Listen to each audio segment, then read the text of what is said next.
Hello, everyone, and welcome to Neural News Hub. A developing story in the Mediterranean has captured global attention, involving an aid flotilla, the Israeli military, and high-profile climate activist Greta Thunberg. The vessel, named Madeleine, was en route to Gaza when it was intercepted by Israeli forces, leading to a cascade of claims and counterclaims.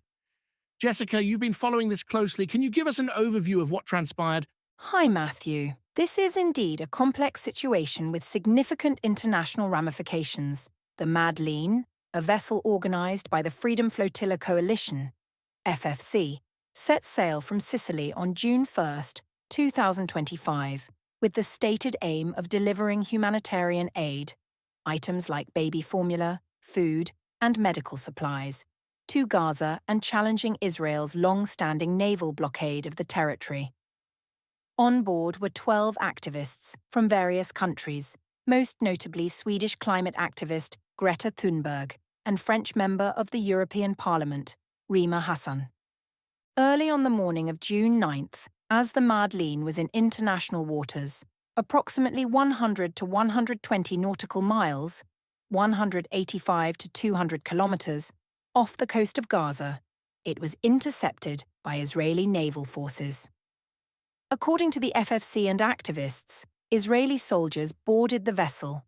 What followed was the detention of all on board and the redirection of the Madeleine towards the Israeli port of Ashdod. This immediately sparked a war of words. Activists and the FFC decried the action as a kidnapping in international waters, while Israeli officials described it as a legal interception to enforce their maritime blockade, labeling the flotilla a publicity stunt or a selfie yacht. That certainly sets the stage for a contentious situation. Jessica, before we delve into the interception itself, can you tell us more about the Madeleine's journey leading up to that point and who exactly was on board? Certainly, Matthew. The Madeleine departed from Catania, Sicily, on June 1st. The Freedom Flotilla Coalition, the organisers, stated the mission was twofold: to deliver essential humanitarian aid, including rice, flour and baby formula, and to raise awareness about the severe humanitarian crisis in Gaza, which has been under an Israeli blockade for nearly 18 years. The ship itself was named after Madeleine Kulub, reportedly Gaza's first and only fisherwoman, adding a symbolic layer to their mission. During its voyage, on June 5th, the Madeleine also participated in a rescue operation, taking aboard 4 migrants who had jumped into the sea from another vessel to avoid being picked up by Libyan authorities. This act further highlighted the humanitarian aspect of their journey, according to the FFC. As for the participants, it was an international contingent. Besides Greta Thunberg, Sweden, and Rima Hassan, France of Palestinian descent, the 12-person crew included Tiago Avila, a leader of FFC Brazil, French journalists Yanis Mhamdi from Blast and Omar Fayyad from Al Jazeera, and other activists like Yasemin Akar from Germany, Shuaib Ordu from Turkey, Sergio Toribio from Spain, and Marco van Ren from the Netherlands, along with other French nationals Baptiste André, Pascal Morieras, and Reva Viard. It's worth noting that actor Liam Cunningham was present at the ship's departure but did not join the voyage itself. A diverse group indeed. Now, let's focus on the interception. What are the details of how that unfolded in international waters? The FFC reported that the Madeleine was boarded by the Israeli military shortly after 3 a.m. local time on Monday, June 9th, while in international waters. Activists claim this was an unlawful boarding. Footage released by the FFC appeared to show Israeli personnel intercepting the boat, with crew members having their hands raised. In one video, a person is heard saying, "Everyone, phones need to go," in the water. A key element of the activists' strategy was the release of pre-recorded video messages as the interception occurred or shortly thereafter. In her message, Greta Thunberg stated, "If you see this video, we have been intercepted and kidnapped in international waters by the Israeli occupational forces, or forces that support Israel. She urged pressure on the Swedish government for their release. Similar messages were released by other activists like Yanis Mhamdi and Yasemin Akar, appealing to their respective governments. The FFC itself immediately labelled the crew as kidnapped. Strong claims of kidnapping. What has been Israel's official response and justification for these actions? Israel's narrative is starkly different, Matthew. The Israeli Foreign Ministry quickly dismissed the voyage as a publicity stunt and referred to the Madleen as a selfie yacht. They stated that the vessel was being escorted or diverted to the Israeli port of Ashdod, and that the activists were safe, unharmed, and would be returned to their home countries. The Israeli Foreign Ministry even released a video showing the crew being given water and sandwiches, emphasizing their well-being. They contended that the amount of aid on board was tiny, or less than a single truckload, and that it would be transferred to Gaza through real humanitarian channels. The Israeli government emphasized that there are established ways to deliver aid to Gaza that do not involve Instagram selfies.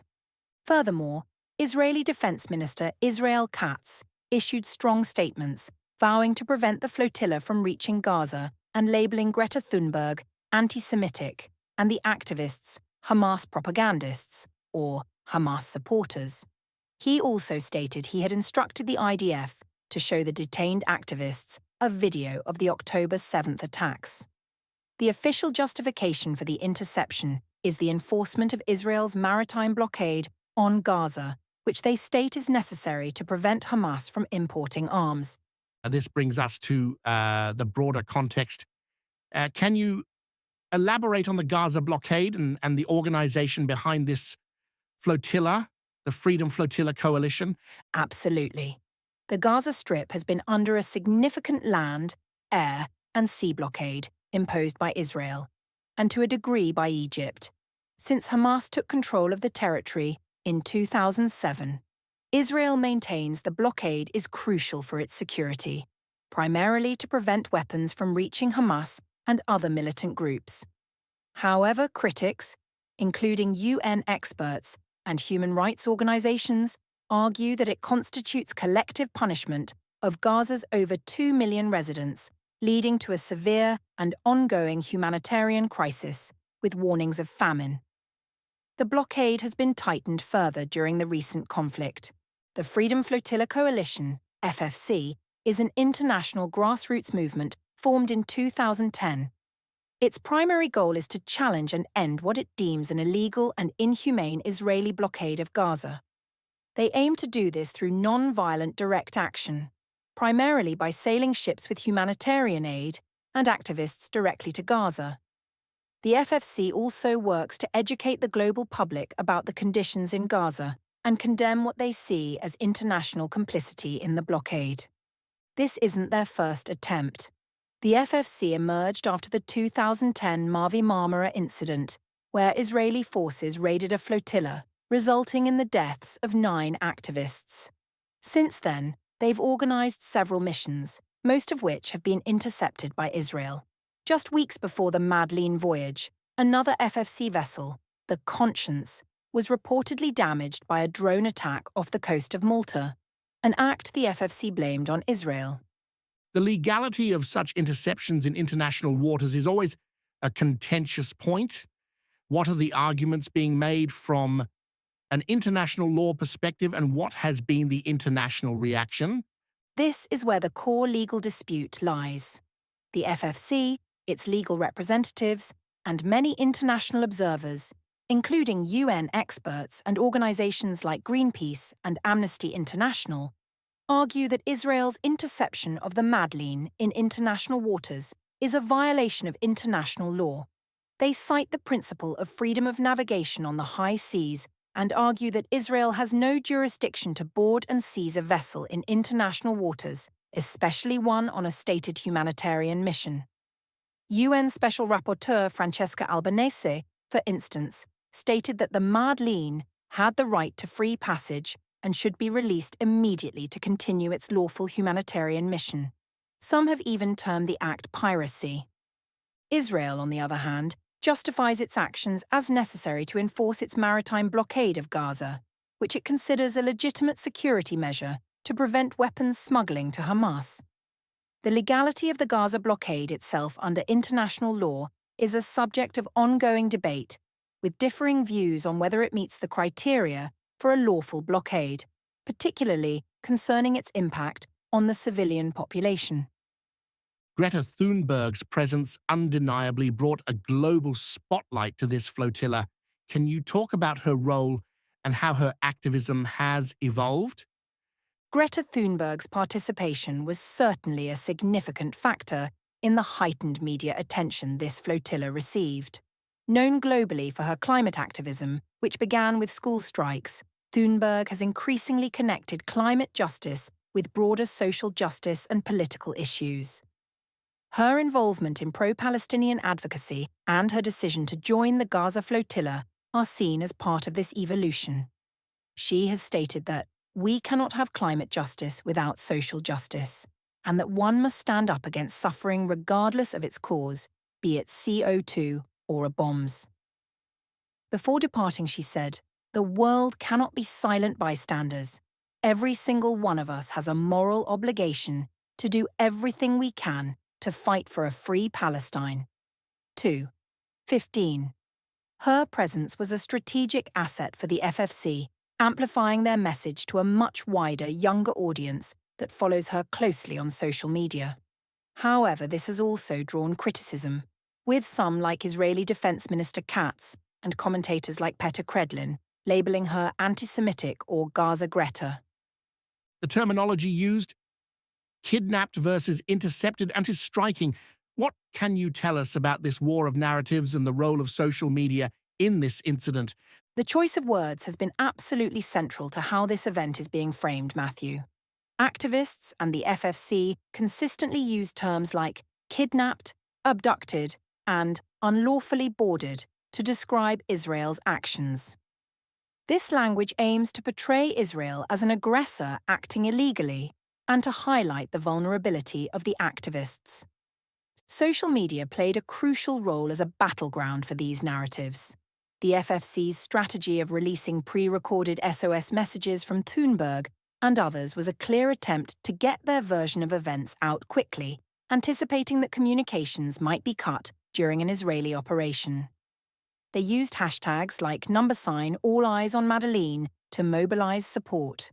Israel, in turn, used its official social media channels, particularly on X, formerly Twitter, to disseminate its counter-narrative, including photos and videos of the activists apparently being treated well. This rapid-fire exchange of information and competing narratives is very characteristic of modern conflicts and advocacy. It's a clear illustration of information warfare. So, Jessica, as this situation continues to unfold, what are the key unresolved questions and potential impacts we should be watching for? Jessica. There are several, Matthew.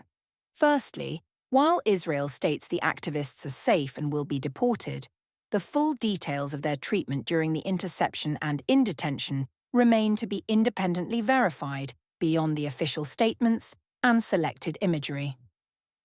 The legal ramifications are also significant.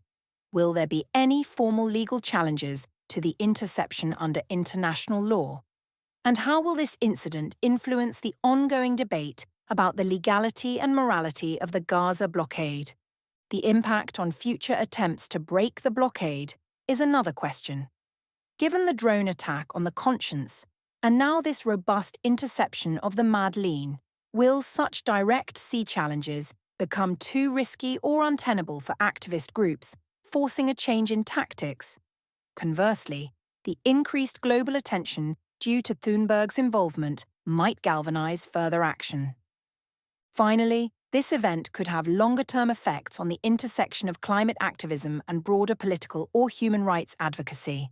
And it may also strain diplomatic relations between Israel and the home countries of the activists involved, particularly if the detentions are prolonged or if there are further disputes over their treatment. The competing narratives will undoubtedly continue to shape public perception of the wider Israeli-Palestinian conflict. A complex situation with many layers indeed. Thank you, Jessica, for that comprehensive breakdown, and for our viewers to stay informed on global events as they unfold. Don't forget to follow Neural News Hub, and thank you.